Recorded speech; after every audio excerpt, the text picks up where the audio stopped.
Hürmetli vatandaş, biz tününkü muhakeme timi söhbetimizde sizlerge biraz meclislerin geldiğimizde endi Muşu 2 yıldan beri ki Amerika Cumhur münasebetinden terakkiyatı Muşu ceryanında Xitay biz baştan ahir dedik Uygur'da görevge aldı. Uygur meselesi görevge aldı diyen idik. Ahırki hesaptı bu mesele oturuğa koyulamdı yok, sohbet ceryanı koyulmamdı yok. Siz bilen biz bunu da haber tapalmayız. Bırak Amerikalık siyasi yolla, faaliyetçiler, kişilik hukuk teşkilatları, Amerika Koşmuş Ştatları Devlet Meclisi'nin, Avam Palata, Kemeş Palata azaları, növbette Uygur kişilik hukuk meselesi yani, Uygurların nezarband kılınışı, 3 milyon kadarmışında korkunçluk bir sangı çıkkallığını tünügen devlet müdafiyasının yardımcı ministeri Rendi Şireyvir etti. Moşundak ciddi beytti. Uygur halkı moşu küllerini külüvatkan insaniyet tarihinde uçurap bakmagan değil. Hatta 30. yıllardaki Cuyişlerini gitlerini nazarband kılışıdı mı oluk gitti dedi Amerika Koşmuş Ştatlarının siyasi yolları. Bu ağırlıkta devlet İşte katibi Mike Pompeo bir kaç ketim Uygur meselesi doğrusunu nutuk sözlüdü. Her ketimde nutuk sözlü. Bugün yeni sözlüdü. Ben onu teyyarlayamadım, ilgilenmedim. Mesela bu şey ceryandı Cumhur'la Amerika münasebeti ya sohbeti ceryandı sile. Zaten Uygur meselesini oturup koyamsıla koymamsıla degen muhbirinin sualı bilen bugün yeni cevap verdi. Allah halasa kiler katılma teyyarlayımız. Ondan Amerika Koşmuş Ştatlarının Maun prezidenti Mike Pence efendi Uygur doğrusu doktumayı sözlep geldi. Ben tünügüllik siyemdi dedim. Lakin mesele sadı söhbeti meselesiyle emas. Amerika Cumhur oturusidagi mesele siyasi ihtilaflar meselesi mi? Siyasetki berip çetelediğen meseleler mi? Kişilik hukuku berip çetelediğen meseleler mi? Muşkatim oturup koyuluş gerek degen mesele. Siz oylap geldiniz, ben oylap geldim. Devlet Meclisi'nin Amerika Koşmuş Ştatları Devlet Meclisi'nin azaları hem şunda oylap geldi. Lakin onda koyulmadı. Endi işten, qayerden çıqqanlığı sizge ayan boldu vatandaş. Xitay hazır odatdagi sadı söhbetini qabul qilolmayotgan tursa, shundaqli Xitay bu söhbetni kechiktirish hatta 3 ay, 2 ay kechiktirdi deyli. 3. ay, 4. ay 2 ay kechiktirdi deyli. Prezident Trump yol qo'ydi deyli. Oxirgi hesapda bu chekni yani Prezident Trump bozub tashladı. Ben sana yol qo'yuvermayman. Ben senin stratejik planın yani kaynağı söyleş orqali makan hazırlaş, söyleş orqali fursat hazırlaş, söyleş orqali Amerikani yoki mushu suhbatda mag'lub qilish. Xitoyning ham xiyolidir. Bugün bu ham xiyol 5. ayının 5. günü berbat bo'ldi. Prezident Trump o'ttirg'i chiqib 200 milyard dollarlik tovar mallarga Əslən 25%'in baş qoyduğan bo'ldi. Yana bundan keyinki eşində 300 milyard 250 milyon dollarlık tovar mallarga yana şundaq 25%'in tamojni beji qo'yish tayyorlik qildi. Qandaq Cumhurlik efendi ahvolingizni so'rab qo'yaymi? Putirib tura olamsiz? Endi bardoshlik bera olamsiz? O'rningizdan tura olamsiz? Bu mesuliyetni kimga ortisiz? Xitoycha qoida bo'yicha aytganda, yaxshi ish bo'lsa u rahbarning, kompartiyaning, yomon ish bo'lsa jamiyatga ishtiradigan, gunohsiz fuqarolarga ishtiradigan, navbatda Uyg'uristonga ishtirib o'tgandek, Uyg'ur xalqiga ishtirib Uyg'ur xalqini nazarband qilgandek, qutulishning yo'lini fuqarolarning vujudidan izlaydigan Cumhur kompartiyasi. Endi bu qatamqi savallik kimning ustida? Reis Xi Jinping cevapkar bulamdı ya ki kim? Mesela soda sohbeti bozuldu. Bununla kim cevapkar buldu?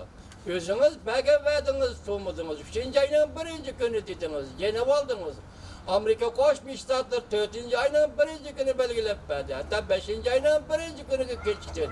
Siz sohbetki yakın kemidiniz. Lakin sizde Prezident Trump'la emas. Amerika halkı, Amerika'nın nöbet hükümetiyle emas. Bütün dünya sizde kıstavatıdır. Sizge besim selavatıdır.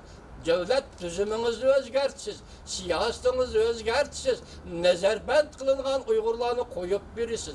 Muşe esnada siz tıpırlavatsız, sekravatsız, Siz nime deysiz? Bir yol, bir belbaq yığın açtım. Devletlerine katnaştırdım, rehberler geldi. Ben notok sözlü aldım. Bikağı tamak, bikağı yatak, bikağı salam soğa. Qaysı gelmeydi. Dünyada her kandak devlet var alaydı. Lekin Amerika özünü tutup aldı. Vekil evet miydi? İsap dedi. Avrupa'dan kimler vardı buna da haberimiz yok. Mağlup oldunuz.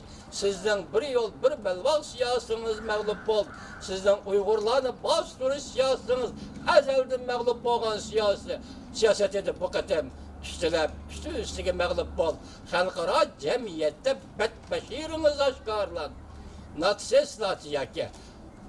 Zoruvallık bilen bir millette bastırış, bir milletke hükmranlık kılış, halkara cemiyeti özül kesil mağlup ol. Sizge bir yol, hazır bekar kılış. Siz 3 milyon kişilik lagırda bekar kılış. Uygur halkının evvelki normal tertip, yakın normal turmuşuna keltiriş. Mana bu yol. Başka yol yok sizge reis Jinping. Endilikte biz Prezident Trump'a 3 noktada Allah'tan nusret dileyimiz. Biri, Prezident Trump salametlik ata kıl, salametlik ver Allah. Prezident Trump hükümetinin nusret ata kıl Allah.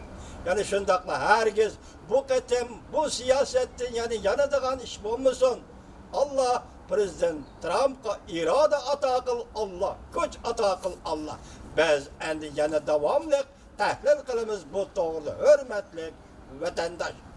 Tönügenki meclislerin günümüz 27-24 saat içinde özger. Dünyanın vaziyeti özger. Ahırkı sualım şu ki, cöngoluk efendi, berdaşlık bilelemsiz. Bugün halk pulunun kıymeti düşüp gitti. Bugün cöngoda payçaktan bahası düşüp gitti. Bu sizdilemez. Şundak görülük gerek boğar aylardan. Hemmisi de şundak bol. Asya'da payçak bazarda özgür iş bol.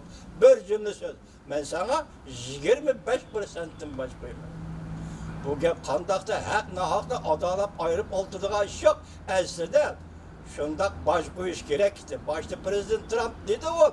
Biz demiş ki halkın maşinesi kirsin, mesulatları kirsin, Amerika pazarına biz demiş $220 baş koyumuz, Cungo demiş $25 baş koydu dedi. Bu yerde yüzüden hakkını talep kılıvat. Lekin siz buna cevap verirsiniz. En mühim noktadaki hürmetlik vatandaş, Prezident Trump bilen Rusya'nın prezidenti Vladimir Putin 5. ayının 4. günü 1 saati tılpında söz düşüp vakit ötmeydi gidek Prezident Trump'ın 5.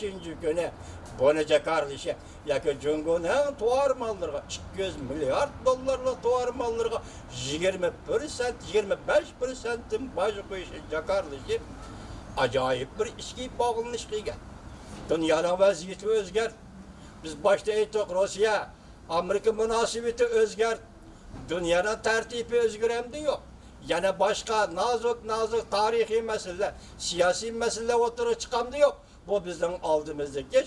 Şu kadar biz bugün Rusya Federasyonu bilen Amerika Koşmuş Ştatları münasebetinin yakşınalığını tebrikleyimiz.